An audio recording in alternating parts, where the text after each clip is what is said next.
Жалпы бийиктиги бул жерден 30 метрден чамалап турса, бул жерде ушул сырт жактан жолдун мына Зайнап көчөсүнөн келгенде эки чоң мунара 44 метрден жайгашып, мунара.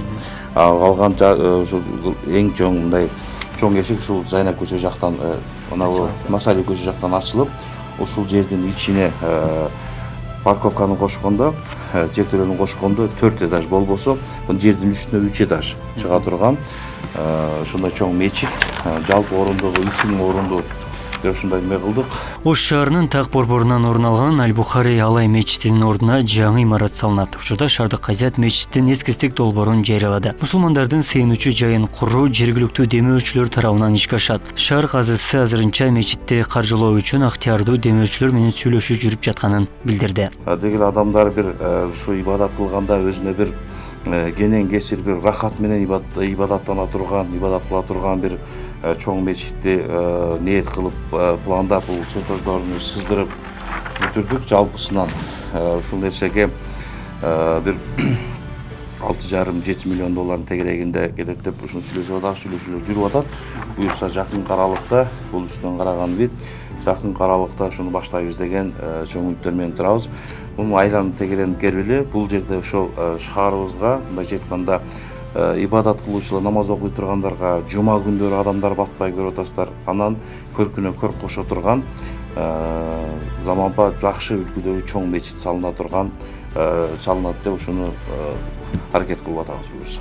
Жаңы мечит 3000ден 4000ге чейин орунга ылайыкталат. Жер астынан жана үстүнөн 200 орунга унаа токтотуучу жай каралган. Ошондой эле узундугу 44 метрди түзгөн 2 мунара курулат. Мечиттин жанында Казияттын башкармалыгы жана соода жайлары дагы орун алат. Ал эми эски мечиттин долбоордук эскиси жок курулуп калгандыктан 1000ге жетпеген гана адам бата турганын белгилешти.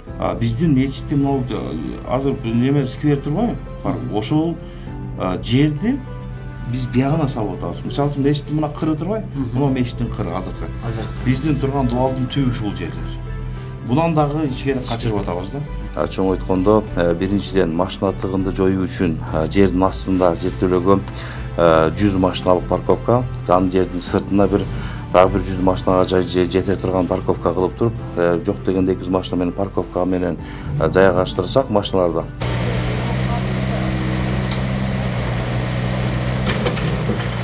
Мечиттин кесилишиндеги Райымбеков көчөсүндөгү реконструкциялоо жүрүп жатат. Жол 3 метрге чейин кеңейтилип, асфальттоо иштери аягына чыккан. Ошондой эле көчөнүн эки тарабындагы мыйзамсыз курулуштар алынып, жаңы сейилбак түптөлөт. Долбоор боюнча жолго асфальт төшөлүп, жарыктандырылат. Көчөнүн жалпы узундугу 530 метрди, туурасы 22 метр түзөт. Анын эки тарабынан 8 метрге чейинки тротуарлар салынат. Мындан тышкары видео байкоо системалар, инсталляциялар, фото зона жана анимациялык LED экрандар орнотулат. 81 миллион сомго Аренстрой ЖЧКсы утуп алып, бүгүнкү күндө Райымбеков көчөсүндө асфальт төшөө чекесиндеги баягы скверди жашылдандыруу, көрктөндүрүү иштери бүгүнкү күндө толугу менен жүргүзүлүп жатат.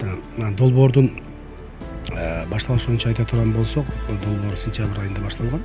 Сентябрь айында бүгүнкү күндө бир 60% иши аткарылып калды.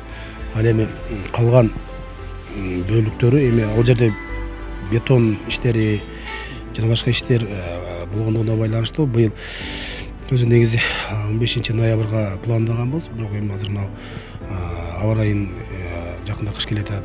Ошол себептүү калган бетон иштерин жазда аткарыла турган иштери Кудай буйруса 2024-жылдын март-апрелинен баштап улантабыз деген планда турабыз. Учурда каланын инфратүзүмүн жакшыртуу үчүн Дүйнөлүк банктын колдоосу менен 5 долбоор ишке ашып жатат. Быйылкы жылы Абсамат Масалиев көчөсүнүн 3 чакырымы дагы реконструкцияланган. Жол тыгынын азайтуу үчүн Ленин көчөсүн дагы аягына чейин асфальттоо жүрүүдө. Абдумалик Базарбаев, Шахрух Иминжанов, Ош ТВ.